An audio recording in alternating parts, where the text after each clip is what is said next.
15 rounds is a long time, Mr. Roberts. Make it short, then.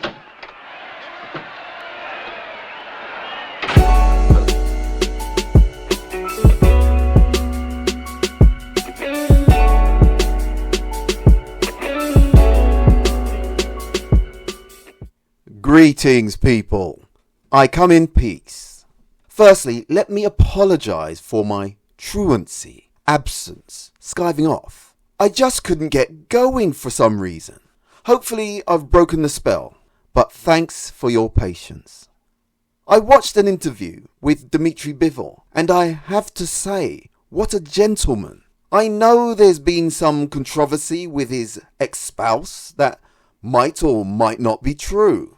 But when an estranged partner becomes that retaliatory, spiteful, malicious and merciless, they lose all credibility in my eyes. She tried to expose Bivol's weaknesses to Betabiev's team. Keep in mind, she has 2 children for Bivol, boys. He was living with that latent malevolence lurking just beneath the surface. She may have a genuine gripe, but to side with his opponent, airing out their dirty laundry, we have to conclude her soundness of mind and integrity is greatly lacking, maybe impaired, or just plain inadequate. But I digress. In Bivol's interview, he was asked why he and Beterbiev don't say what they're going to do to each other, or have much of a back and forth. They barely look each other in the eyes, unless it's a face-off. Bivol explained that it's because of their culture from the Soviet era. It's not nice to say you're going to do this and you're going to do that. You don't know what's going to happen, only God knows if you'll beat this guy or not. He went on to say, we don't respect trash talking either.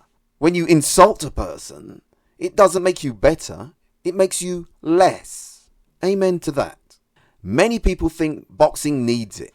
I don't. You can park that up with the misfits. Boxing has done very well without it for years. Ali was the first person I heard doing it. And back then, it was unusual, a novelty. It was funny and playful. I named Floyd Patterson the rabbit. I named Sonny Liston the bear. And he shall be known as officially as the mummy. The mummy. How do you feel about that? I'm surprised Jim Mathis talks so much. I don't like fighters who talk too much. But now there's an abundance of it. And not with the same charm as Ali. It's crude, severe and cruel at times. If you are going to stand toe-to-toe with a man, what's the point? You can whisper all the things you want in his ears soon enough. I remember talking to a man from Lithuania, or was it Latvia, years ago now, and it was when Conor McGregor was going to fight Khabib. And he said to me, in the Soviet era, those sorts of insults on someone's honour and family would get you, let's say, omitted, expunged, dearly departed. And there wouldn't be much of an investigation. It was sort of an unwritten edict, accepted by the general population. I say that to say this. Not all cultures see things the same way. Because it's become the usual, the norm in combat sports, and it satisfies the voyeuristic nature of some spectators, it's not the essence and values of boxing. It's not necessary. After all, you are going to get the opportunity to knock 10 bells out of each other. I think the Eastern European fighters are setting the best example for up-and-coming boxers. Not that British, American, Mexican, Japanese, Cuban and other nations don't have boxers with the same ethos as the Soviet-influenced fighters. Many still do. It's just that it seems that young talent feel that they have to make some noise to get noticed. Some of them talk better than they box. If you are good enough, I believe your flair and ability will get you to where you want to go. I mean, how much commotion and bragging did Lomachenko, Gennady Golovkin, Usyk, Beterbiev, Crawford, Inoue, Janibek, Madrimov, Murtazaliev, Boots Ennis, and many more top boxers? How much commotion did they make? They all let their talent do the talking. I felt I needed to comment on Bivol's sentiments, as I admire courteous, modest, and unpretentious dispositions, particularly from a fighting man. But you know, in the build-up to fights like the Mayweather fights and all of this, when they do the round table, I'm going to do this to you, I'm going to beat you, I'm going to do this. This happens, but not with you guys. Why do you think that is? I think because of the culture. It's not in our culture. Is not.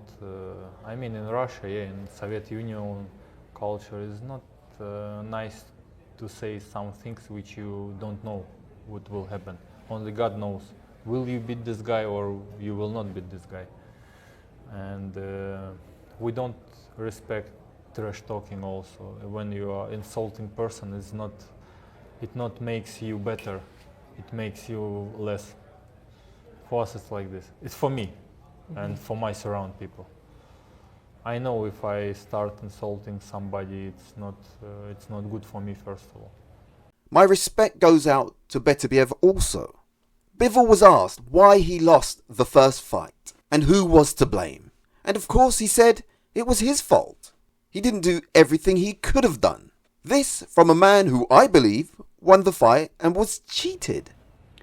You lost the first fight. Mm. Whose fault was that? Mine